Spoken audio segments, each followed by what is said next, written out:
कल आप लोगों को मैंने पढ़ा दिया था ऊर्जा प्रदान करने वाले पोषक तत्व, जिसमें आप लोगों को बताया था कार्बोहाइड्रेट और वसाएं। इसके बाद नंबर 2 आता है निर्माणकारी पोषक तत्व, यानी कि जो शरीर के निर्माण करने वाले पोषक तत्व होते हैं उसमें मेन आ जाता है आपका प्रोटीन। क्या आता है? प्रोटीन। और प्रोटीन का निर्माण कैसे होता है?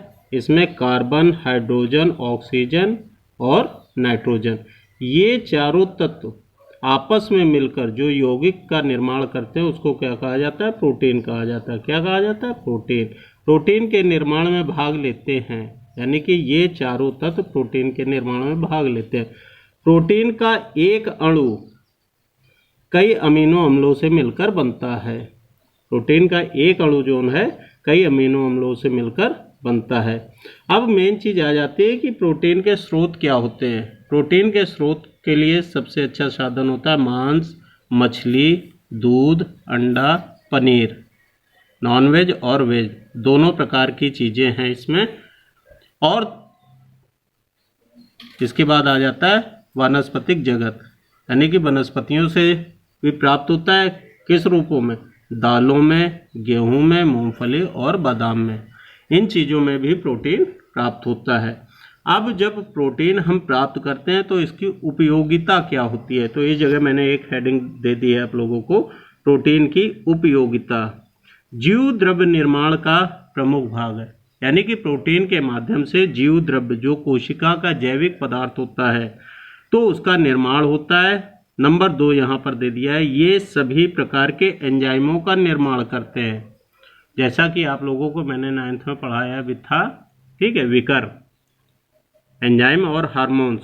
तो जो एंजाइम होते हैं उनका निर्माण भी प्रोटीन के द्वारा होता है।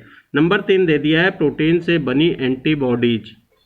और प्रोटीन एंटीबॉडीज का भी, यानी कि जो प्रतिरक्षा होती है उसका भी निर्माण करते हैं, हमें रोगों से सुरक्षा प्रदान करती है। और यही एंटीबॉडीज जो प्रतिरक्षा तंत्र होता है ये हमें बहुत से रोगों से लड़ने की सुरक्षा भी प्रदान करता है, कवच का कार्य भी करता है। अब मेन चीज़ ये आती है कि कुछ चीज़ें ऐसी होती हैं जो प्रोटीन से व्याधियाँ हो जाती हैं, यानी कि इनकी कमी से कुछ रोग हो जाते हैं। जैसे नंबर 1 पर हमने दे दिया है क्वाशरकर। प्रोटीन की कमी से, ये एक रोग ऐसा रोग होता है जो प्रोटीन की कमी से होता है। और ये 12 माह की आयु, जब बच्चे की आयु 12 माह की होती है, 12 महीने की होती है, तब ये लक्षण प्रकट होते हैं। इसका लक्षण क्या होता है? बाजू तथा टांगे अत्यधिक पतली हो जाती हैं। उसके हाथ और पैर जो होते हैं वो अपेक्षाकृत क्या होते हैं? पतले होते हैं। ठीक है। दूसरा आ जाता है मैरेस्मस। यह ऊर्जा की कमी से होता है। ये किससे होता है? ऊर्जा की कमी से होता है। और इसके कुछ और भी लक्षण होते हैं। इसमें होता है बच्चा बहुत कमज़ोर दिखाई देता है, बच्चे का विकास रुक जाता है, ऊतकों और मांसपेशियों का ह्रास होता है। सामान्यतः यह 6 माह से 1 वर्ष तक उन बच्चों में होता है जो कि अपने माँ के दूध से वंचित होते हैं। इसीलिए डॉक्टर भी कहते हैं कि माँ के दूध में बहुत सी प्रोटीन्स पाई जाती हैं। ठीक, आ गया समझ में? अब इसके बाद कुछ चीज़ें आ जाती हैं, जैसे इधर पर मैंने लक्षण दे भी दिया है।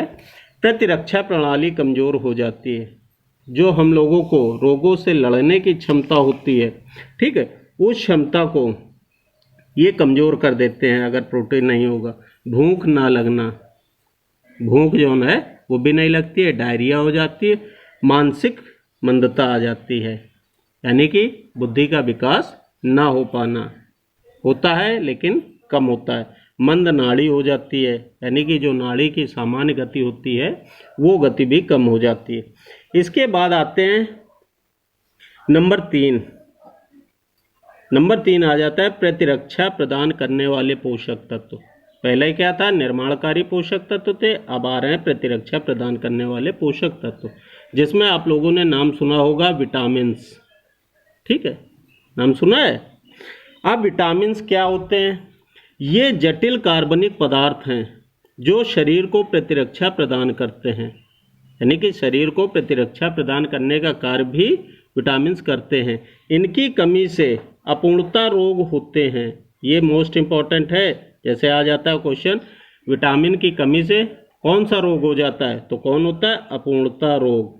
इस जगह भी ये नहीं पूछा जा रहा है कि विटामिन ए से, विटामिन बी से, यहाँ केवल पूछा जा रहा है विटामिन की कमी से कौन सा रोग होगा, अपूर्णता रोग होता है। अब इसके आगे इन्हें वृद्धि कारक भी कहते हैं और ये वृद्धि कारक भी होते हैं। जैसा कि आप लोगों ने पीछे लेसन में पढ़ा भी होगा, लेकिन फिर भी बताता हूँ। विटामिन 2 प्रकार के होते हैं। विटामिन कै प्रकार के, 2 प्रकार के, ठीक है। नंबर 1 आ जाता है जल में घुलनशील विटामिन। नंबर 1 क्या होता है, जल में घुलनशील, जिसके तहत आ जाता है विटामिन बी, विटामिन सी और फोलिक अम्ल। कौन कौन से, विटामिन बी, विटामिन सी और फोलिक अम्ल।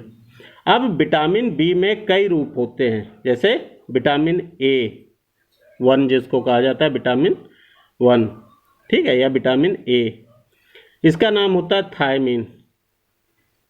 विटामिन B2 राइबोफ्लेविन, क्या नाम होता है, राइबोफ्लेविन।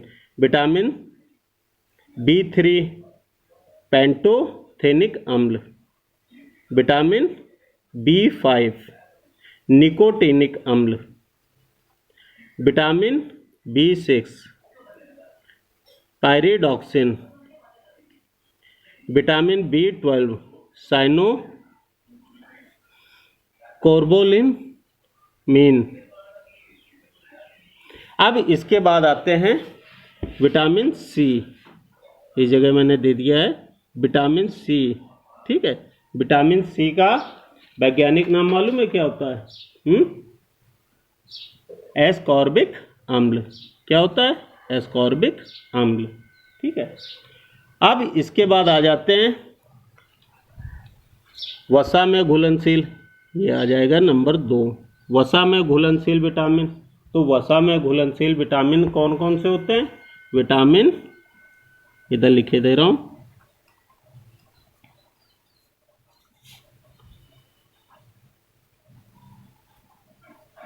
विटामिन्स कौन कौन से हो गए, ए, और कौन सा हो गया, विटामिन डी हो गया, और कौन सा हो गया, ई हो गया, और कौन सा हो गया, के हो गया, ठीक है। अब विटामिन ए, इसका वैज्ञानिक नाम क्या होता है, रेटिनॉल। क्या होता है बेटा, रेटिनॉल,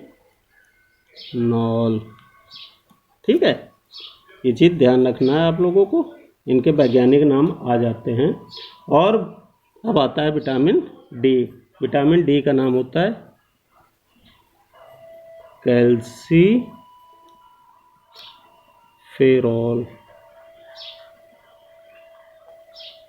अब विटामिन ई, इसका होता है टोको, क्या होता है, टोकोफेरॉल। अब आता है विटामिन के, इसको कहा जाता है नेफ्तो, क्या कहा जाता है, नेफ्तो क्विनोन, ठीक है। Retinol, vitamin A, vitamin D calciferol, vitamin E tocopherol, vitamin के नेफ्टोक्विनोन, ठीक है। ये चीज़ें आती हैं आपके पोषक तत्वों में, ठीक है। अब इसके बाद यहाँ आते हैं पोषण के प्रकार, टाइप्स ऑफ न्यूट्रिशन, ठीक है। अब इसको कल बताऊंगा।